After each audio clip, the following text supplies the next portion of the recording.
Yeah, you really, brought really. some with you today. I did. I'm very excited about this. I wanted to give you sort of a demonstration on how puppeteering works. I don't know if you've ever puppeteered No. before. Okay. So Well, I had a lamb chop puppet when I was a kid, that's a puppet. That works. but that was it. So here's one. Here, let me give you a nice simple puppet that you can use, and I'm gonna give you a little lesson in puppeteering. Okay. How's that? Which hand do you write your My name right with? hand. Okay. There you go. Oh, there's a light. Yes. So imagine, you have to hold these up above your head for a long time when you're on set. So they're made to be as light as possible. So let's see right here. This is Gibbler, and he doesn't Alvin. I usually just call him Alvin. He's sort of a anything character, whatever character I want him to be. So okay, here's what we're gonna do. Just trying to copy you. Okay, you don't have to worry too much. Here, I'll throw one arm rod away, and we'll just do this. Okay, are you ready? Are you ready? I think so. Okay. Oh, good. You're very good. What's your name? Alvin. Nice. Okay. All right. Here we go. So what we're gonna do is we're gonna count to 10. Okay. Okay. We're gonna count to 10 out loud.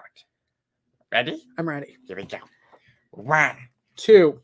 No, at the same time. Oh, okay. Same time. Okay. Yeah, we'll do odds and evens Together. Yes. Okay. Okay. Here we go. 1, 2, 3, 4, 5. Okay, stop right there. Okay, are you looking at me?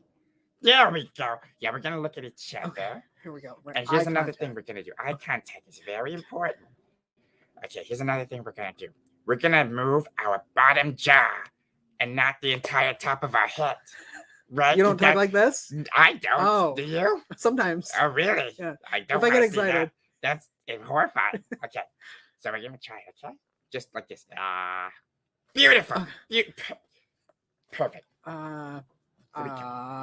Okay. Wonderful. All right, let's start from 5. Ready? Okay. 5, 6, 7. 7. Okay, there's a couple things we're doing wrong here. So much pressure. So it's called you're doing something called mush mouth, right? Where your mouth isn't closing all the way in between words. You're doing you're doing that. It's sort of not how that works. So you make sure you close your mouth between every syllable. Also, how many syllables in the word 7? 2. That's right. So how many times are you gonna open your mouth? 2. That's correct. All right, let's start from 5 again and apply both of those things and make sure you're still looking at me. And we're gonna make it all the way to 10 this time, okay? I'm ready. Is your arm tired? Yeah. Yeah, I figured. Okay, here we go. 5, 6, 7, 8, 9, 10. Beautiful. You're a natural born puppeteer. If I had to. Round of applause. Thank you. Take a bow. Beautiful. So what these are hand and rod puppets, because you use your hand, and your hand obviously is working. Your thumb is working the jaw, the bottom jaw. Top of your hand is working the top of that. Your wrist is his neck. You can do all sorts of stuff. Your arm is his body, so you can make them nice and flexible like this.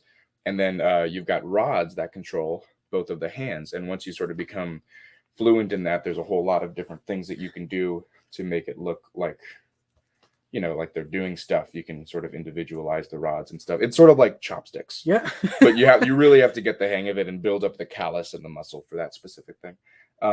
So that's a hand and rod. Puppets like Elmo, Kermit, is Piggy. What's another character? Hand and rod character, Grover. They all work like this. There's another type of character. Put this back here so we don't have too many dead puppets on the screen. There's another type of character called a live hand. Live hands are usually a lot bigger. And so you can see here, he's just a lot of fabric. Put my hand up here. So the head is going to work the exact same way. But the hand is a glove, right? And so he's pretty much just gonna work like this. But I don't know if you noticed, there's a dead hand here. So what happens is there's a puppeteer who will come in and do just the right hand, and that's what I do very often. Like every puppeteer actually does it. Marty does it for me. Everybody.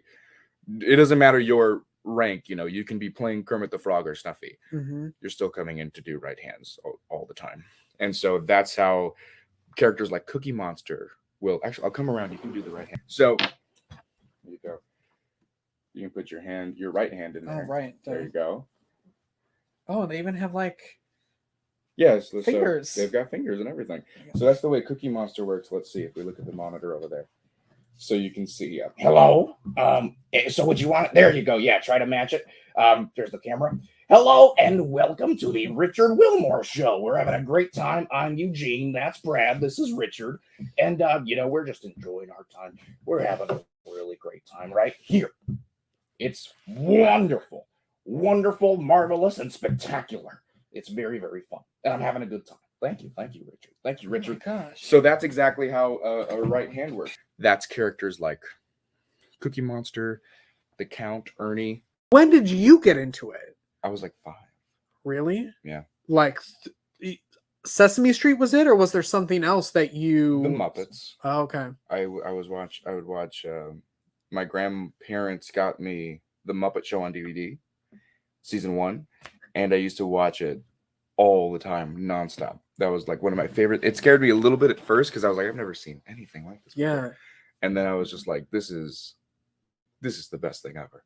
And so I just started watching it. And then for Christmas, you can guess what I wanted. I wanted a puppet. And I used it. I was practicing as much as I could. I was watching behind the scenes online because I wanted to figure out like how they worked. So with the camera and then the monitor. So we're watching what we're doing at all times. You have your hand up above your head. You're looking at the monitor and then you're figuring it out. And I'm working. I've already memorized all the songs from this season. So I'm just lip syncing to every song. And I'm just like making sure that it looks as good as it does up there. What can I do to fix it? And the cool thing about the old Muppet shows, you could see heads sometimes. Like you could see the heads pop into frame. You could see the hands pop into frame. Everyone. There were all these mistakes because it was so raw. No one had really ever done anything like this before. And it was just so cool to see. And then you could learn about all of it. You could learn about all of it just by watching the show, just by watching the bottom of that frame. You could see how most of these puppets worked. And it was great. It was great. Yeah. So it was never like the illusion for you of like, oh my God, like I think sometimes when you're a kid and you see Muppets like that, you think they're real. Right? I did up until I started watching the Muppet Show. And even then I still, today I have the ability to suspend my disbelief, right? There's the beauty that we all have as humans and even as children to say like, okay, I know it's not real. So let me enjoy this. Right. So when I was watching Sesame Street growing up, like I think my 2nd birthday or 3rd birthday was an Elmo birthday. I loved Elmo. He was real. He's still real. The beauty of it is he is real, right? Like I can go talk to him. He's not like, right. He's not right. He's not like a Pixar character. Exactly. Which I love. Yeah. And is a beautiful thing on its own. But you can touch him. Exactly. Yeah. He's tangible. And I think that's the incredible thing. The same thing with Big Bird. That's what makes him so magical to me. Is when he is in a room, he is in a room. Yeah. He's right there. And you are looking at this 8'4" talking yellow bird. I think I would probably cry every time I saw him. Like I'm tearing up thinking about it because as a kid, like it's one of those. It's like like if I walked in a room and Rosie O'Donnell was there, I'd be like, well, I'm done. Like, yes, that's exactly what it is with Big Bird. Every time I have to be in a scene with him, get to be in a scene with him. He's so big. I mean, I don't know what else to say. He's so big, but when he comes to life, there's really nothing like it. There's really nothing like it because this is somebody that you've known your entire life. Yeah. And now he's sitting right behind you and you're doing what you love, which is a puppet. And you're looking at the screen and you're seeing Big Bird and you're seeing you and you're seeing stuff happen. And it's just, and then also just foraging the floor for any bird feathers that have fallen after he's done. Just so much fun. Do you keep them? Oh, yes. Yeah. Oh, yes. We all do. Yeah. I am now performing alongside all of my heroes. That is like extremely special to have how they always say you never meet your heroes. But in the case of puppeteering, you really want to meet your heroes. And you get to work with them. You don't even get to, like, it's not just meeting them. You get to work with them. Yes. This is why I wanted to talk to you because it's so exciting to me to watch someone be able to do and what they've always wanted to do since they were a kid. And that has to be so weird for you in some ways? In a lot of ways, yes. In a lot of ways, no. Because it feels natural to you, right? Yes, yes. I think the weird thing for me is learning when there's other people who aren't doing that. Because for me, it was just, I'm not going to say it was just what was going to happen, but in my head, consciously, I was like, this is what's going to happen. I can't believe that I have a character on Sesame Street. I cannot believe that. I cannot believe that I am originating a character on Sesame Street. And he said, well, believe it. As of Friday, you'll be a card-carrying Muppet performer.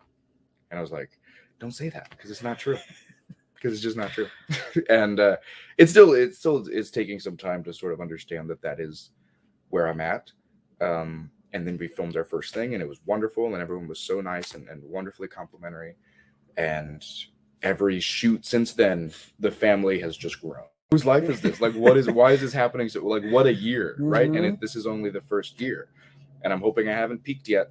I'm really hoping I haven't peaked yet.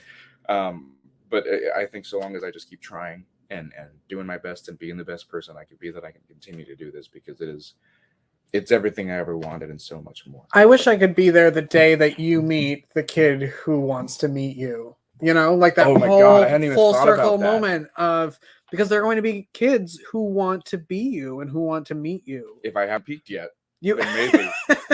But even if you have, they're going to be like. But you just might be right. And of course, none of us puppeteers ever really think that way, because we don't think of ourselves as celebrities.